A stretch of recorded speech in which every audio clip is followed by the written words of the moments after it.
Good morning, good afternoon, everyone. Thank you so much for joining us today for our virtual open house. My name is Elizabeth Papadopoulos. I'm the director of the Institute of Holistic Nutrition, and it is my honor and joy to introduce to you one of our faculty members, Tahlia Sage.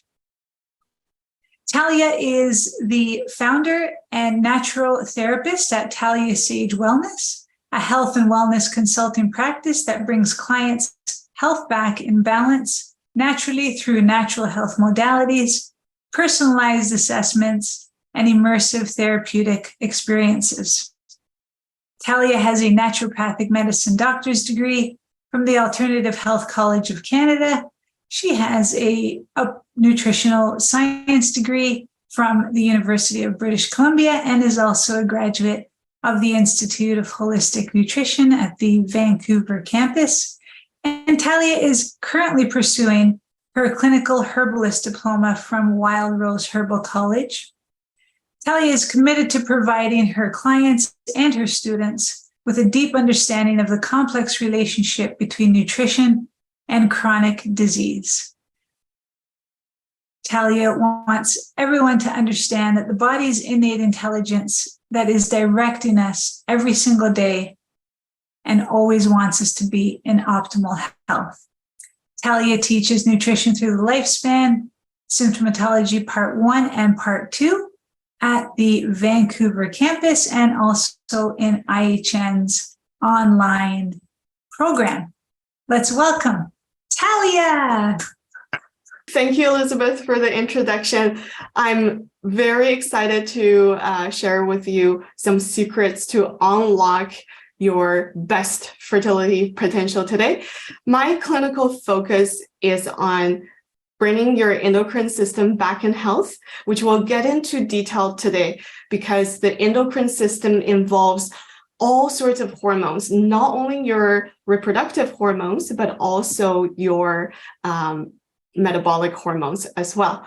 I also want to share with you my other clinical focus. I'm passionate about bringing people's metabolic condition back in balance as well.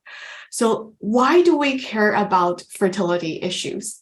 So it's estimated that 1 in 6 people, healthy people without any known illness, is diagnosed with infertility or have some sort of fertility challenges. And when you think about that number, it's quite staggering, actually. And according to the World Health Organization, this number, as we approach 2022, is becoming more towards 1 in 5. So that's about 20% of our world healthy population is having issues with fertility. And how do we define fertility challenges? That is, if you intend on conceiving and you try without any sort of protection for up to 1 year and there's no conception, that means the couple is experiencing fertility challenges. So you might be wondering, why that is the case. And I think although the graphic might tell you something very, very obvious, but I like to just point out these are factors I think is affecting people's ability to conceive naturally, but it's not the whole picture. We'll get into some of my clinical observations coming up very soon. So one thing I would like to share with you is since 1986, every 5 years or so, this journal is called Human Reproductive Update. Every 5 years, they examine the global situation about people's reproductive health. So compared to 1973, using historical data, and you don't need to really understand the science, but just looking at the sperm concentration compared to about 50 years ago, our sperm concentration has shriveled down to about half compared to 50 years ago.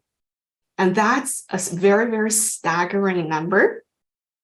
And if you're wondering, it's like, okay, so looks like still quite a bit here, right? What is the threshold of a sperm concentration that won't allow people to conceive naturally? Well, if we continue to go at this rate, we'll get there before 2050. And that threshold is about 25 to 30 million sperms per milliliter of ejaculate. And looking at hormones, because our reproductive hormones, this is just one snapshot of how our endocrine health has been in decline in the past 50 years or so. So this one is from the Journal of the Journal of Clinical Endocrinology and Metabolism from 2007. I want to keep that in mind. 2007 is like, if you had a kid in 2007, let me see, the kid is probably, I don't know, it's definitely school aged at least. Excuse my math. So that's quite a bit of time ago. And when you look at the bioavailable and medium testosterone number compared to about 30 odd years or so, has been halved. So our endocrine health is definitely in decline in the past several decades. So I just want to take a moment to share some of my own thoughts as somebody who is in clinical practice and have a clinical focus on endocrine health.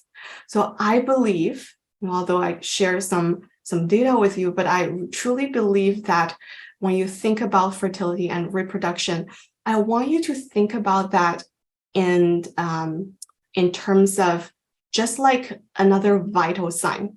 So if you're listening to this presentation and you've done your reproducing already, you have your kids, maybe you're entering the best part of your life, you just want to kick back and relax, or your kid is going to middle school and you don't need a babysitter anymore. Like, why should you care?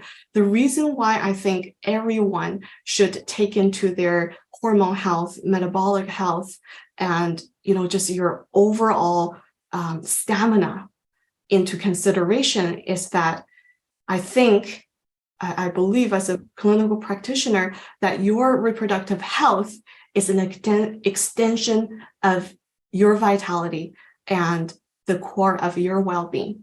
When you think about it from an evolutionary perspective, the energetics around reproduction is that you are at the peak of your vitality, you're at the peak of your health, and you are able to give, you're able to expand your cellular energy, you're able to share your body's hormonal resources, antioxidant resources, many resources to be able to create another human being. So it's about, you have so much within you, you have so much vitality within you, you have extra to give. But in this very, very stressed out modern lifestyle that we all participate in, many of us are depleted of that vital source of energy. And that's what I think is lying at the core of people's reproductive challenges, especially when you reflect upon some of the data that I just shared with you, that we are definitely from certain points that we see up till now, that we are having an endocrine crisis worldwide, and we are having a reproductive challenge that's increasing worldwide as well. And to summarize, I do think that it's a reflection of a bigger issue of a depletion of our endocrine health and metabolic health. So let's take a look at that in detail. So here's a short overview of your endocrine system. And why is that? Why does it matter? It's really, if this presentation is about human reproduction, why does the whole endocrine system, why do we need to understand that? So gonads is usually what typically we think of as, very critical for our reproductive health. So that is ovaries in female, which during peak reproductive years is the main source of producing estrogen and progesterone. And that would be testes for male, which is the main endocrine organ that's in charge of producing androgens, especially testosterone. So why do we care about other accessories in the endocrine system? So believe it or not, that the whole thing is just like a cascade, or think about a train track.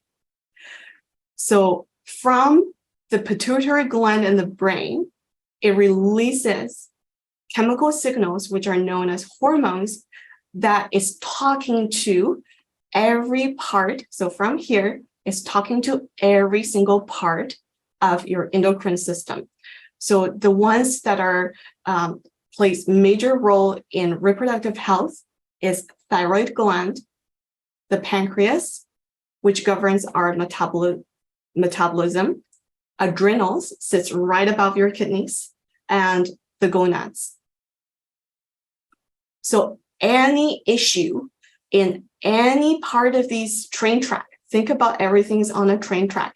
So if you have any imbalance, dysfunction, over-functioning, under-functioning, any kind of imbalance or dysfunction in every one of these part of the whole endocrine system, everything is on this one track.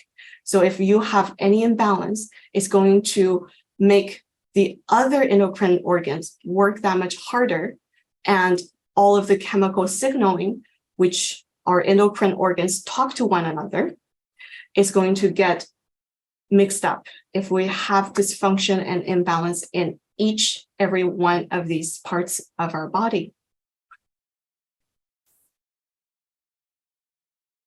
So you might be wondering, what are the interconnections, especially involving fertility? So let's break it down one at a time. So first, let's talk about thyroid. Thyroid function in my clinical practice plays a major role in people's menstruation, having a regular cycle, having good metabolic health, having good energy. So thyroid, looking at this, looking at the two arrows directly affecting the other endocrine organs, impacting other endocrine system. So the thyroid dysfunction can lead to reproductive hormone imbalance. So if you have a under-functioning or over-functioning or malfunctioning thyroid, it's going to put a lot of pressure, especially on adrenals and your reproductive organ, to overcompensate. And now let's look at the reproductive organ. So that not only, so this is female reproductive organ, but also apply to the male testes as well. So let's look at the female first. So estrogen imbalance reduces the freely available thyroid hormone that help to further regulate your energy, further regulate your adrenal, as well as making sure that you have a regular cycle and you have good testosterone level. If you have high estrogen, and that can happen in male as well. So if you have high estrogen, that actually correlates to a depletion of your adrenal gland. Adrenal gland governs your energy, how you feel on a daily basis. You feel energetic, or you feel like you're kind of feeling down or tired all the time.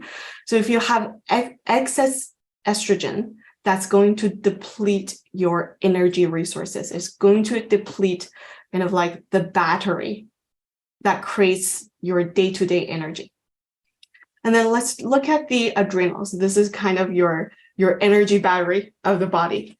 So if you have issues with your adrenals directly affecting going this way and this way, if you have adrenal issues, that's going to block the production of normal production of thyroid hormones. And if you have a excess demand on your body's battery, that's going to steal, because your body is wired for survival, wired to resolve any kind of stressors that you need to deal with immediately. So if you have a over taxing demand on your adrenals, that's going to steal the building block of all of your reproductive hormones. So it's, in essence, you're putting reproductive needs on the back burner because you need to survive the immediate stressors, whatever your body perceives as the immediate stressors. And there's another common factor that directly impacts all of your endocrine function. And if we go back one page, that's our pancreas. Pancreas can directly affect the adrenals, the thyroid, as well as our reproductive organs. So when we have an imbalance in blood sugar regulation that prompt the body to actually store up more cells, fat cells, and when we store more fat cells, those fat cells becomes another accessory endocrine organ. And what that means is you're adding another variable in the body that's churning out all of these inflammatory signals and hormones that's going to add to hormonal stress in the body, therefore directly impacting the adrenals and thyroid. Okay, so in our presentation, I'm going to look at the 3 common areas that I see in clinical practice that's inhibiting one to feel optimal sexual health and having best fertility that the body can have. So first, I want to talk about adrenal health. So you might look at these pictures and think, wonder if you can relate. So in my when I work with clients, the most common clinical presentation of symptoms for a overtaxed adrenal, so your body has more demand for you to create more energy, but your body's in this overcompensation kind of mode, is if you feel energy slumps. A lot of people feel tired. Common complaint is fatigue. Okay, it's like it's important to get to the bottom of why do you feel tired, because more caffeine and more sugar is not the answer, isn't it? So to kind of solve or remedy the fatigue a lot of people have adrenal issues are experiencing, people tend to turn to food stimulants such as sugar, caffeine, alcohol. And people have adrenal issues tend to also have sleep issues.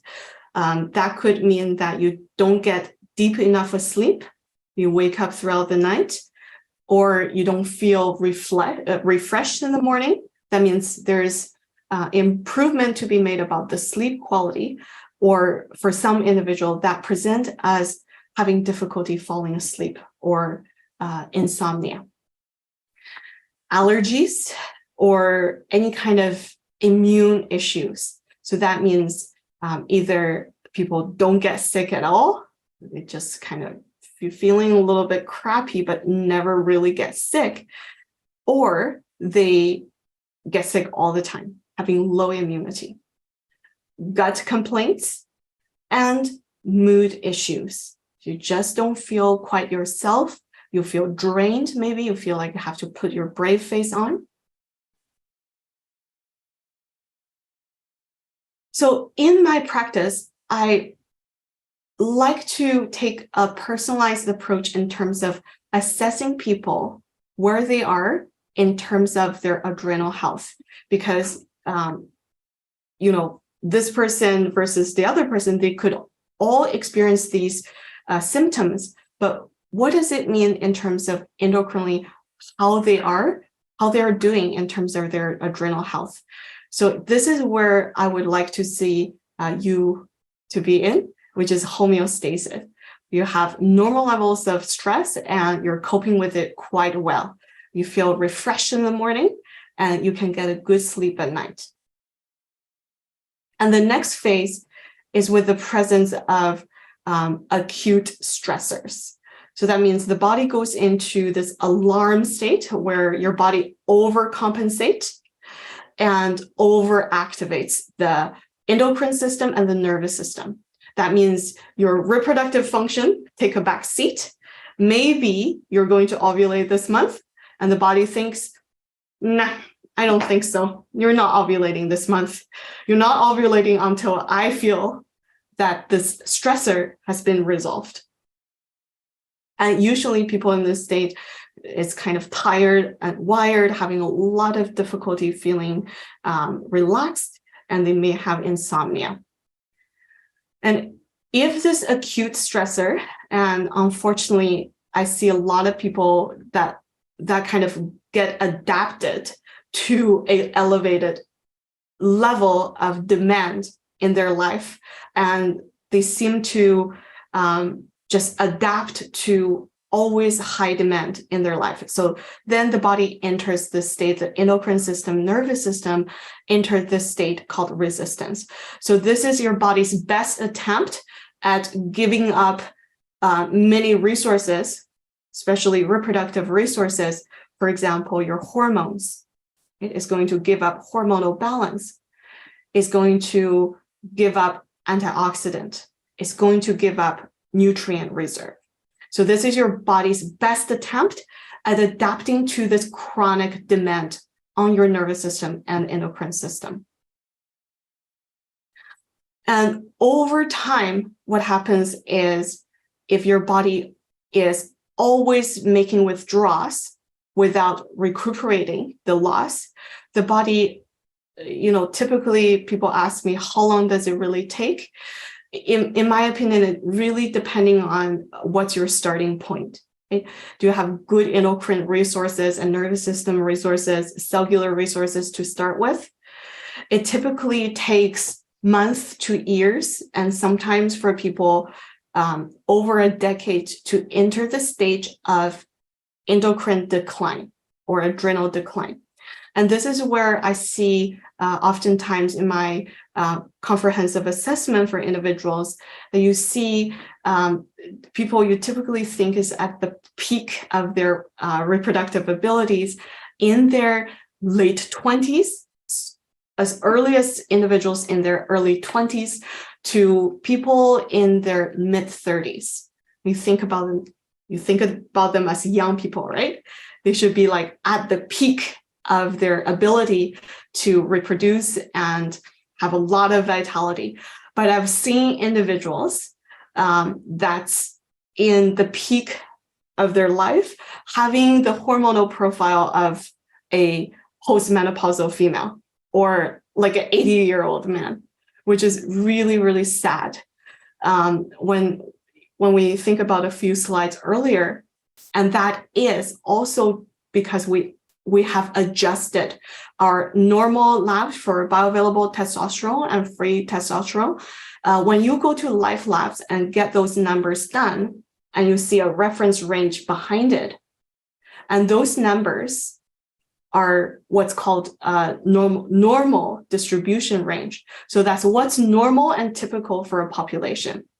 In statistical terms, that's called normal. Normal in a sense of what's the most common in the population. But when you think back a few slides ago, we have adjusted those. We have reduced the what's acceptable by half already. So think about that for a second. We have adjusted what's an acceptable limit for a healthy male 27-year-old, what's acceptable. We have cut that in half. And based on that number, they still have a hormonal profile of an 80-year-old man suffering from infertility at such a young age and erectile dysfunction at such a young age. So it takes years or over a decade to be in this decline. And This is an area that's really, really critical, that as a natural therapist, holistic nutritionist, really want to help someone rebuild those endocrine resources. Regardless if they want to reproduce or not, I really want to bring their endocrine system back to balance, because when you think about it, if you're only 30-year-old or 40-year-old and your body is not getting those sex hormones that your body desperately craves for, there's going to be impact on your heart health, your bone health, and so many other areas will be affected, regardless if you want to conceive or not. And then sadly, for some people without help, they enter the state of what I call endocrine depletion, or this is kind of like what the common person will call, I feel burnout. Okay? So this is across the board, this individual will have low hormones, low adrenal hormones, but they have high inflammation in the body.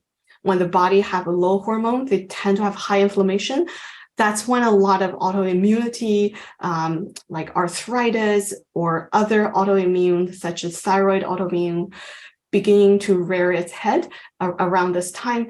And the further you go along this scale, the longer it's going to take for me to help you reverse the course. Okay, so how can I help you in terms of your adrenal health and endocrine health?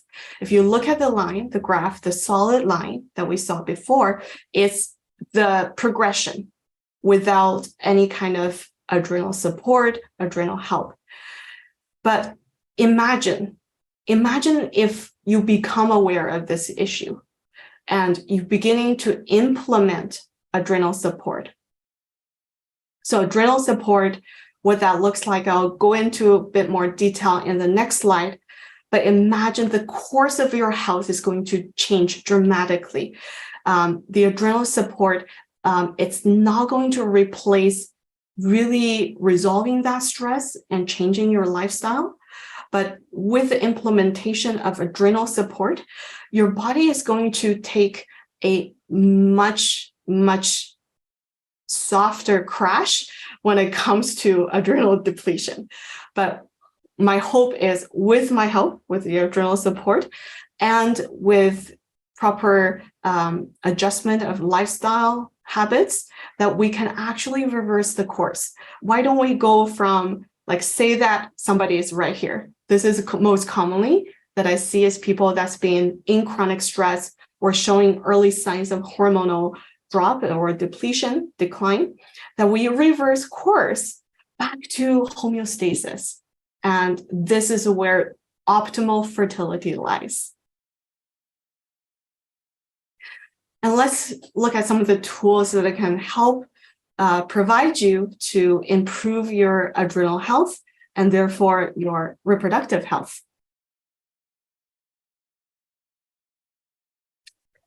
When it comes to your adrenal health, we see that not everyone is at the same level of adrenal fatigue. So if I see someone is totally like crashing, they're in the red zone, they're in phase 4, they're in exhaustion. So that means your body has been giving up cellular resources, endocrine and nervous system resources for a very long time. So contrary to what that person might think they need, which is like a lot of stimulants, like really increases their energy, because the body is asking you to rest for a reason. The body shuts down a lot of the functions, kind of like deactivate you for that exact reason. Is the body's sign to let you know that you need to rest, nourish, and rebuild your endocrine resources. So at this stage, when I see that they're in exhaustion, I may consider with them to include some glandular therapy. That means maybe I'll give you a tiny bit of either the adrenal gland or the glandular extracts of female or the male reproductive organs. So that means ovary extract or testes extract. Of course, not from people. Don't worry. It will be from grass-fed cows. That's typically the source. Okay, and I also want to include adaptogens. So adaptogens are herbal supports that help to rebuild your endocrine health.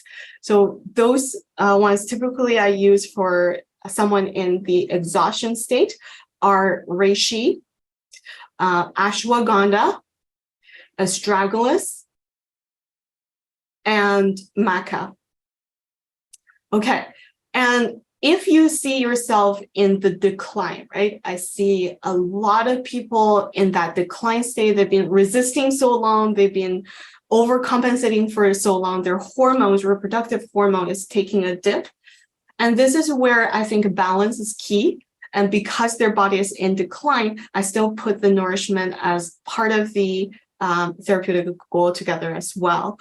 So that means maybe I will consider the glandular, but I will also think about things that potentially balances and uplift you very, very gently.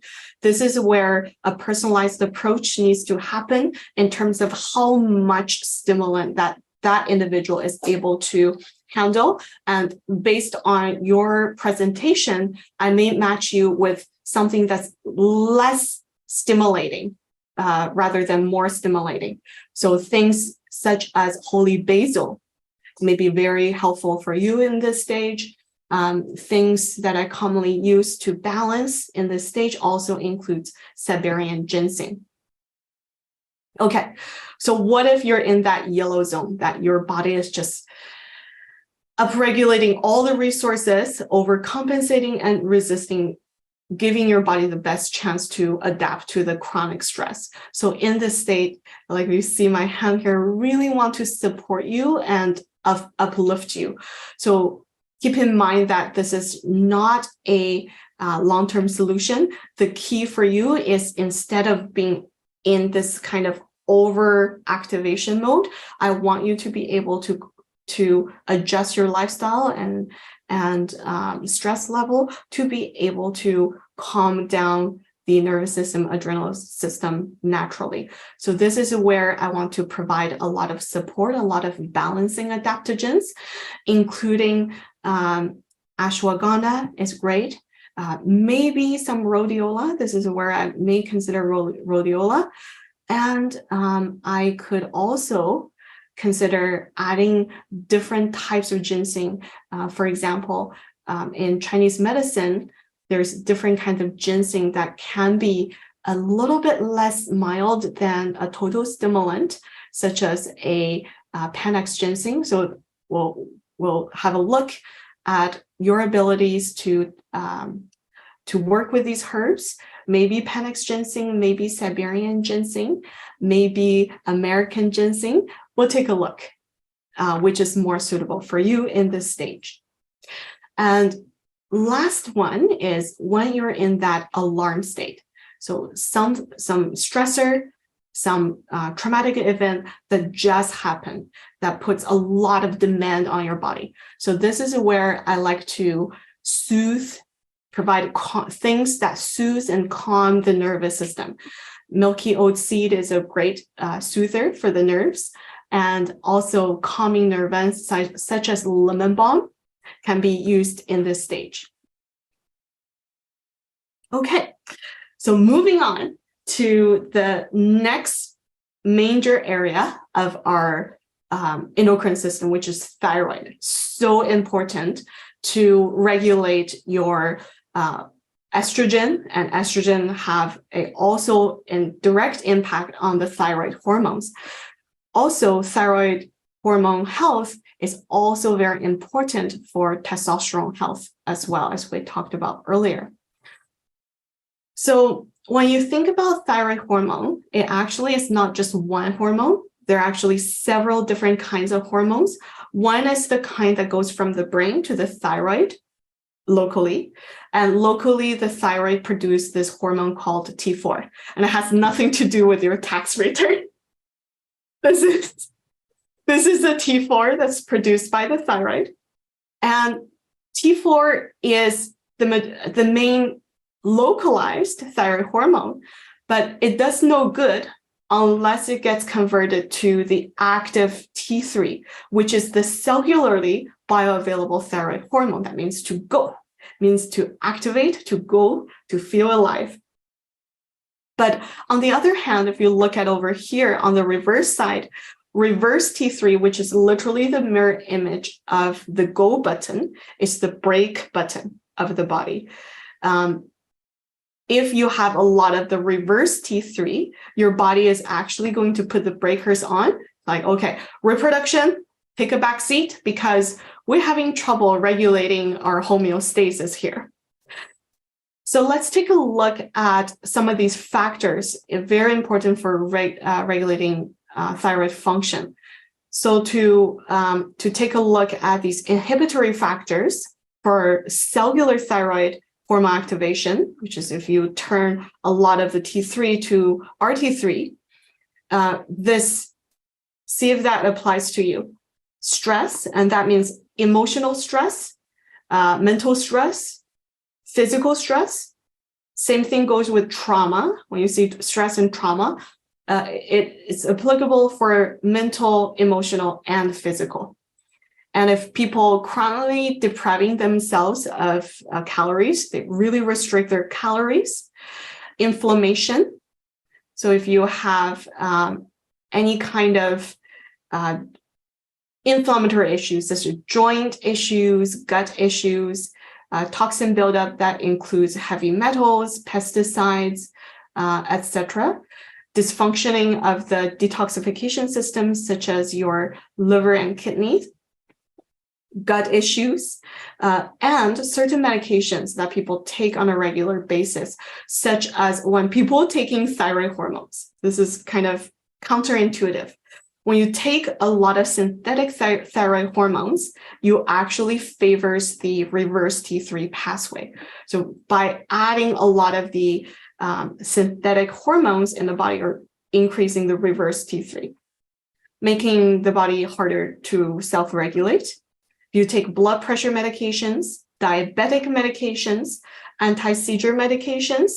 So that's the anticonvulsants, narcotics for pain, and antidepressants. So that's going to impact or block the normal cellular function of the thyroid hormone. And let's look at, so the hormone goes from the thyroid to the cellular. So let's look at some of the factors that inhibits normal localized thyroid production. That includes stress, trauma, any gut issues, radiation, including EMF radiation, fluoride, and bromide. You eat a lot of Subway sandwiches or any kind of bread products. Commercial bread product has a lot of bromide in there. Pesticides, heavy metals, autoimmunity, inflammation, and some medications, such as birth control pill, actually is known to reduce thyroid hormone production, and antidepressants as well.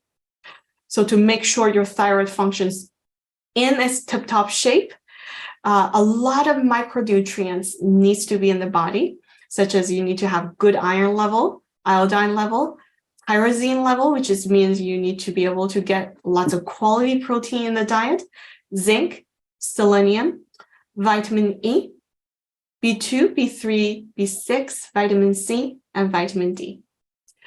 And zinc, selenium is also involved in every step of the thyroid hormone activation as well. And hold on a second, that's not done yet. For your thyroid hormone to really do its job, proper vitamin A level, your body having enough movement, good metabolic health, essential fatty acids are very key for your cells to be able to be receptive to that go button. I think we may not have a lot of time to expand on this, so I'm just going to share this with you, because we talked about earlier how our testosterone levels range has been adjusted over the past few decades. So the thing is, when you go to life labs and this is the number that typically your doctor will order for you, is actually not even a thyroid hormone. I call it a pituitary hormone because that's how your brain talks to your thyroid. It's called the TSH, thyroid stimulating hormone. And when you look at this range, it doesn't take a medical degree to understand. It's like, hold on a second, 0.3 to 5. That's a really, really big range. And that's what the standard range when you go to the life lab look like. However, what's optimal? And when we're talking about fertility and reproductive health, it has to do with what is ideal. Remember, the body only when it's in balance and is in optimal health and has extra to give to another person, then you're going to have optimal fertility. So the optimal range looks very, very different than the standard range. And in my practice, I look at the optimal range rather than the standard range. Okay, last but not least is the factor that impacts every aspect of the endocrine system. And in many individuals, as early as when you think about metabolic disease, right? It's like high cholesterol, maybe expanding waistline. That's like middle-age problem. That's not young people problem that you experience. However, in my practice of beginning to see what's called functional and subclinical metabolic symptoms as early as someone in their late 20s to early 30s. So although they may not get, the doctor may not put a stamp on it and say, okay, you have metabolic disorder, but they're trending towards a metabolic tendencies. And typically because of these tendencies, it has a huge impact on your reproductive hormone health and your thyroid health. So I want to draw your attention to these, not because you're sick, it's because to be able to have optimal fertility, these numbers and these functions need to be optimized.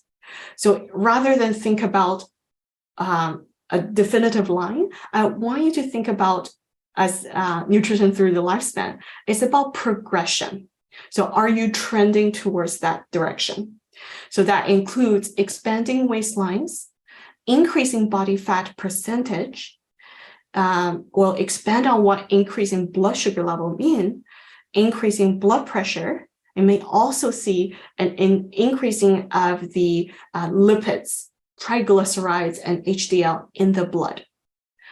And feeling tired and having more cravings. To be honest with yourself, do you have, compared to last year, do you have better energy or less energy?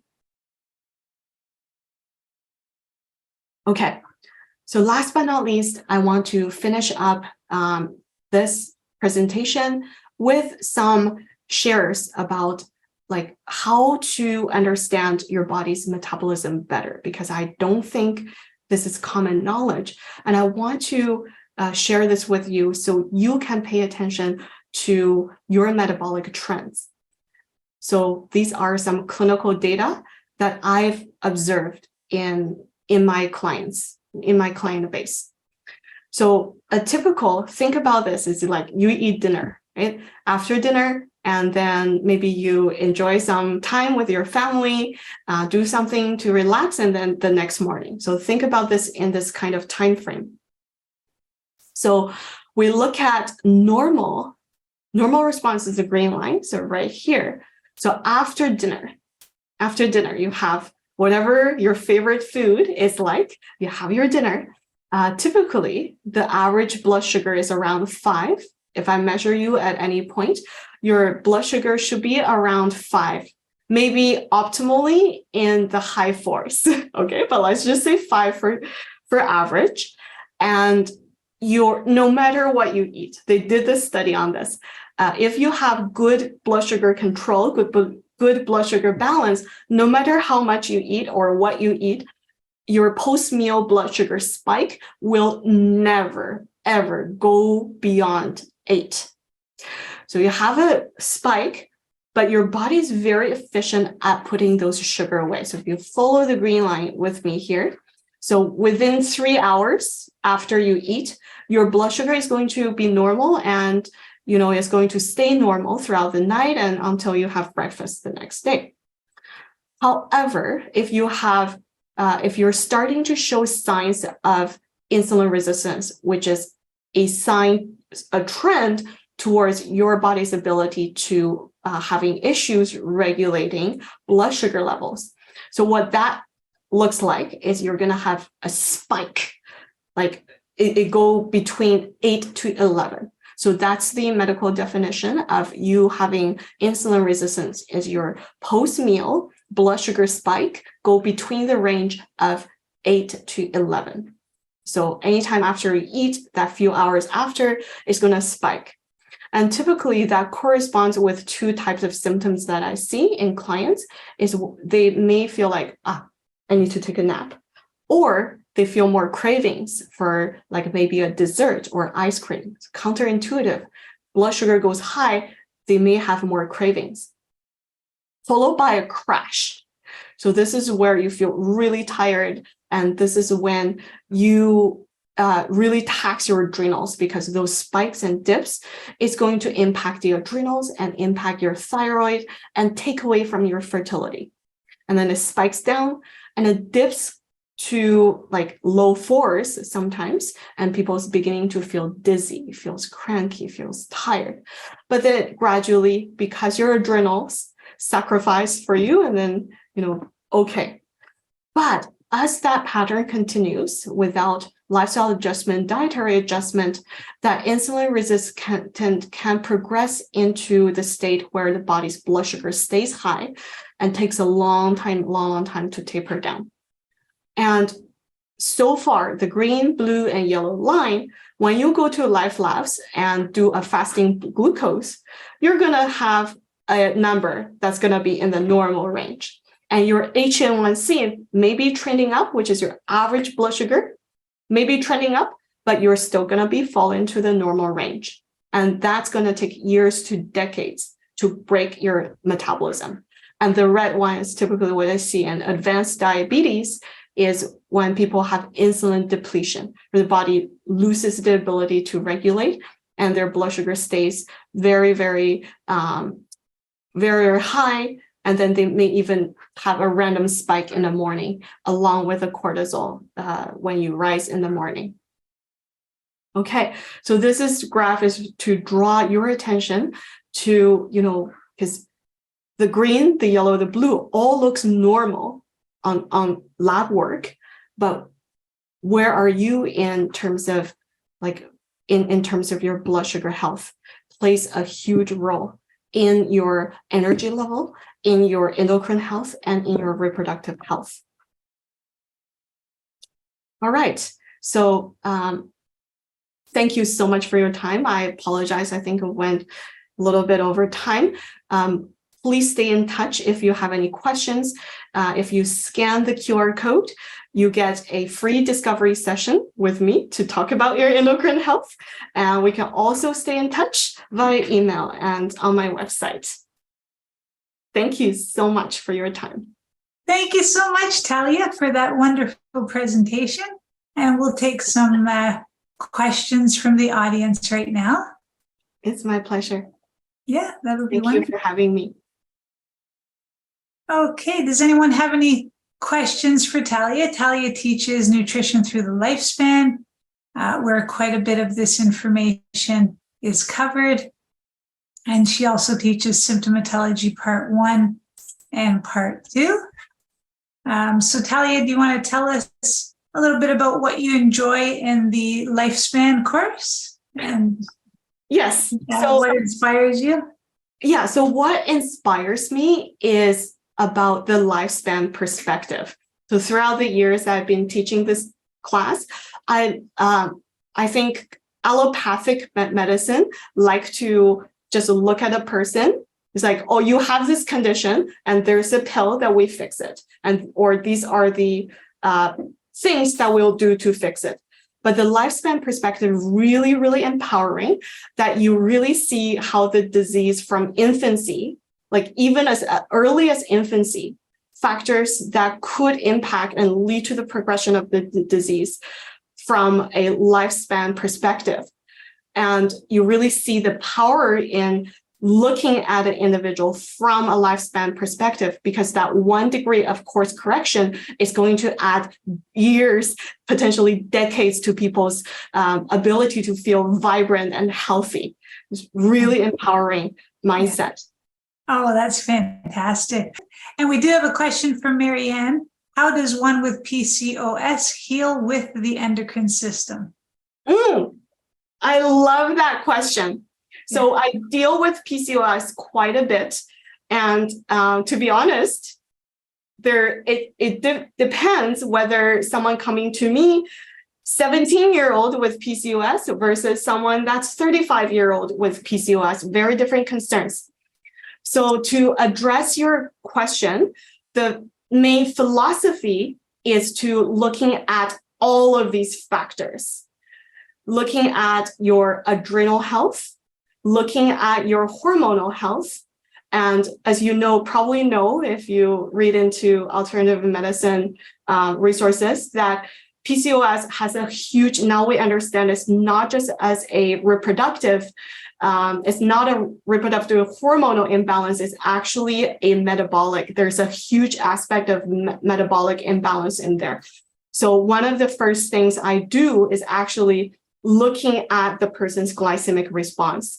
In my practice, I teach people how to do continued glucose monitoring to see which graph, like which state of insulin resistance you are in, and giving you lifestyle and dietary adjustments accordingly. Some of my favorite things for PCOS, N-acetylcysteine, I love inositol for that, alpha-lipoic acid, just to name a few. Okay, excellent. And get in touch with me if you want to learn more. Yeah, no, that sounds great.